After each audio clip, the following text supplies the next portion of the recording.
Hello everyone, how are you doing? This is MD Tech here with another quick tutorial. In today's tutorial, I'm going to show you guys how to reset Microsoft PowerPoint back to default settings. So this should hopefully be a pretty straightforward process, guys. And without further ado, let's go ahead and jump right into it. So first thing I would recommend doing would be open up the search menu, type in regedit, R-E-G-E-D-I-T. Best match should come back a registry editor. Go ahead and right click on that and select run as administrator. If you receive a user account control prompt, select yes. And before you proceed in the registry, I would highly suggest you create a backup of it. So if anything were to go wrong, you could easily restore it back. So in order to create a backup, all you have to do is select file and then export. File name, I recommend naming it the date in which you're making the backup. Set export range to all, and then save it to a convenient and easily accessible location on your computer.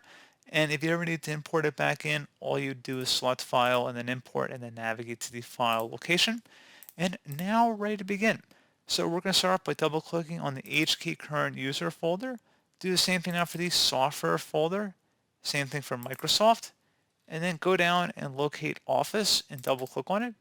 Now you want to locate a higher number version in here. So in our case, it's 16.0. In a lot of cases, it will be 16.0. I think the latest few versions of Office have been 16.0.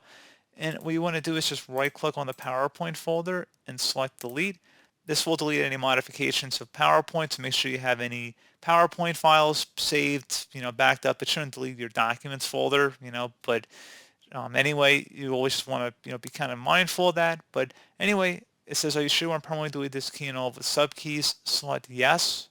And then once you're done with that, you will need to close out of the registry editor and restart your computer for the changes to take effect.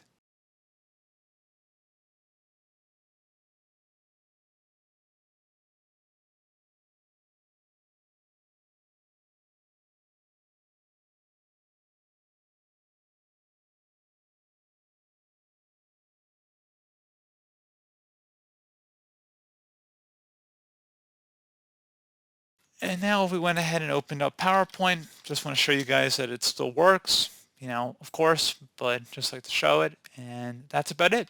So pretty straightforward process, guys. I do hope I was able to help you out, and I do look forward to catching you all in the next tutorial. Goodbye.